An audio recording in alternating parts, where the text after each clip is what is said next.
नमस्कार, आप देख रहे हैं सिटी तहलका। और लगातार लॉकडाउन के बाद जिस तरह से प्रक्रिया रोडवेज बसों की थी, उसको लेकर के जो है हाफ सवारियाँ बिठा करके आगे बढ़ाया जा रहा था, लेकिन एक नया नोटिफिकेशन सरकार की तरफ से जारी हुआ है। आज पानीपत डिपो के जीएम हमारे साथ हैं, उनसे जानने का प्रयास करेंगे कि सरकार की तरफ से अब क्या हिदायतें और क्या आदेश जारी किए गए हैं बसों को लेकर। जी नमस्कार। हरियाणा रोड में सवारी की दिक्कत को देखते हुए महानिदेशक महोदय ने आदेश जारी किए हैं कि सोशल डिस्टेंसिंग और बसों को सैनिटाइज करके बसों को फुल कैपेसिटी में, मेरा कहने का मतलब है कि लगभग जो सवारी आती है सीटिंग कैपेसिटी में बस को जो है ना वो भेजना है। और सभी सवारियां मास्क पहने, थर्मल स्कैनिंग करें और बस को जब भी डिपो में उसको सैनिटाइज करना है। तो अब लग रहा है कि जैसे कि पिछली बार 30 हाफ सवारियों की बात की गई थी, अब रेवेन्यू लॉस लगातार चल रहा था हरियाणा सरकार को रोडवेज विभाग की तरफ से, अब उसको पटरी पर लाने की तैयारी की जा रही है। जी हाँ, जब 30 सवारी थी उसमें तो हमारा डीजल के पैसे ही पूरे होते थे। अब जैसे जैसे सरकार ने हमें परमिशन दी है बसों में फुल सवारी भरने की, उससे हमें बेनिफिट होएगा।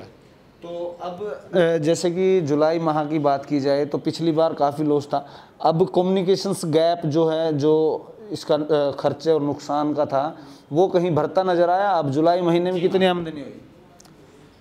हम पानीपत डिपो द्वारा 6 तारीख तक लगभग 93,550 किलोमीटर किए गए बसों द्वारा, और हमने इस दौरान लगभग 25 लाख रुपये जो है कमाए हैं। तो ये पिछले महीनों लॉकडाउन की परिस्थिति को देखते हुए काफ़ी हैं। हाँ जी, पिछले महीने की अपेक्षा लगभग 10 रुपये रिसीट हमारी ज़्यादा बढ़ रही है, और धीरे धीरे हम इसको जो है पटरी पर लाने की कोशिश कर रहे हैं ताकि पब्लिक को भी सुविधा मिलती रहे और सरकार का रेवेन्यू बढ़े। तो अब सरकार की तरफ यदि बात की जाए तो जैसे कि कुछ बसें हैं ऐसी हैं कि यहाँ अवैध तरीके से चलती हैं, दूसरे राज्यों में जाती हैं, तो उसको लेकर के कोई इस तरह की रोडवेज विभाग की तरफ से कार्रवाई है, या जो आपके पास पावर थी उसको अब जो है ट्रांसफ़र कर दिया गया है दूसरे विभाग में? देखिए, जहाँ तक अवैध व्हीकल का सवाल है, अवैध व्हीकल या बसेस हैं आउटसाइड की, उनको पकड़ना आरटीए काम है। हमारा काम है बस स्टैंड से अपनी बसें ऑपरेट करना। अगर कोई अवैध व्हीकल है तो हम आरटीए को सूचित कर देते हैं, भाई ये अवैध व्हीकल हैं, इनके आप कंट्रोल करें। जिन साहब, कई बार देखा जाता है कि यहाँ पर जो अवैध व्हीकल या बसें चलाते हैं, उनके जो लोग हैं, जो कनेक्टर हैं, वो यहाँ पर आवाज़ देते या उन सवारियों को बुलाते नज़र आते हैं अक्सर। तो यदि अंदर से ऐसे बुलाते हैं तो क्या कार्रवाई बनती है? यदि कोई बस स्टैंड की पेरीफेरी में बस या कोई और अवैध व्हीकल खड़ा करके सवारी बिठाता है तो हमने अपने स्टाफ को आदेश दे रखे हैं, एसएस है, डीआई है और भी हैं, ऐसे गाड़ी को पकड़ के अंदर खड़ी करें और तुरंत आरटीओ ऑफिस को सूचित करके उस गाड़ी को जो है ना चालान करवाएं और इम्पाउंड कराएं। तो अब साथ के साथ अब पिछले लंबे समय पर जो आप देखा जाए तो किलोमीटर स्कीम को लेकर के जहां काफ़ी संघर्ष यहाँ हरियाणा के अंदर देखने को मिला था, अब अपने यहाँ कितनी बसें हैं और क्या उनको चलाया जा रहा है और उसको लेकर के क्या प्रक्रिया है? जब से ये महामारी का दौर शुरू हुआ है तब से किलोमीटर स्कीम की बसें और हरियाणा रोडवेज की सभी बसें खड़ी थी। जून माह सरकार ने ऑर्डर किए थे बसें चलाने के, उसमें हमने सिर्फ जो हमारी रोडवेज की अपनी बसें थी वही चलाई हैं, और धीरे धीरे ये सरकार अनुमति देगी तो हम किलोमीटर स्कीम की बसें भी जो है ना वो चला लेंगे। तो अब जो है, जो रूट हैं, लोकल्स रूट हैं, वो अभी तक बंद हैं, और आउट ऑफ जो है स्टेट की यदि बात की जाए वो बंद हैं। तो यदि कोई रूट्स चलवाना चाहते हैं, वहाँ पर आवागमन ज़्यादा है, तो वो प्रक्रिया क्या रहेगी, क्या लिख करके दिया जाएगा, किस तरह से आप उसको चालू करेंगे और आपका रिवेन्यू भी बढ़े और लोगों को सुविधा भी मिले? हमने इंटर डिस्ट्रिक्ट सभी रूट चला रखे हैं और जब ये अदर स्टेट खुल जाएंगे तो इंटर स्टेट भी हमारी सर्विस शुरू हो जाएगी। तो ग्रामीण क्षेत्र से कैसे रूट चलाएंगे? ग्रामीण क्षेत्र से जो ही हमारे स्कूल कॉलेज खुलेंगे और स्टूडेंट्स वगैरह शहर की तरफ पढ़ने के लिए आएंगे तो जैसे सरकार आदेश करेगी हम बसें चला देंगे।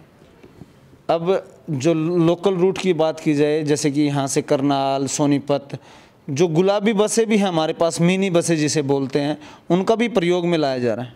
हाँ जी, हमारे पास इस डिपो में 9 बसें हैं। हमने 5 बसें प्रशासन को दे रखी हैं जो कि डीसी के अंडर हैं, इसमें कोविड में कार्य कर रहे हैं, और 4 बसें हैं उनको मैंने लोकल सवारी के लिए करनाल से पानीपत के लिए और ऐसे ही पानीपत से सोनीपत के लिए लगा रखा है मिनी बसों को।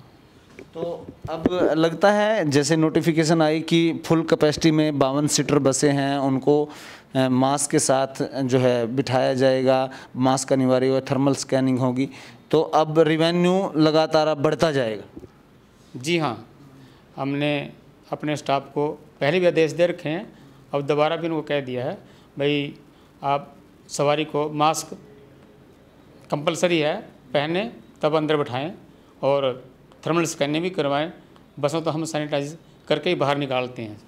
ऐसे बहुत सारे व्यक्ति हैं जो कई बार मास्क नहीं लगा पाते हैं या फिर कुछ लोग सोशल डिस्टेंस में ऐसे नहीं बैठना चाहते, जो कि अब 52 सवारियाँ एक दूसरे से सट करके तो बैठना ही पड़ेगा।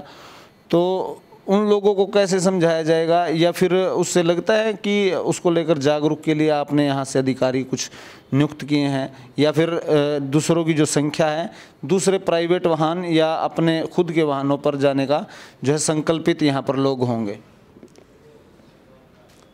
इसके लिए हमने इंस्पेक्टर ड्यूटी स्टाफ को आदेश दे रखे हैं भी पब्लिक को जागरूक करें और यदि कोई नहीं मानता तो उसका चालान करें। तो अब जो है जिनके पास मास्क नहीं है वो कैसे बैठेंगे फिर बस में, उसको लेकर क्या? बिना मास्क तो बस में अलाउड नहीं है, उसको कहेंगे मास्क खरीद के लाइए अपना, या अगर हमारे मौके पे हैं उपलब्ध है तो हम उसको दे देते हैं फ्री में।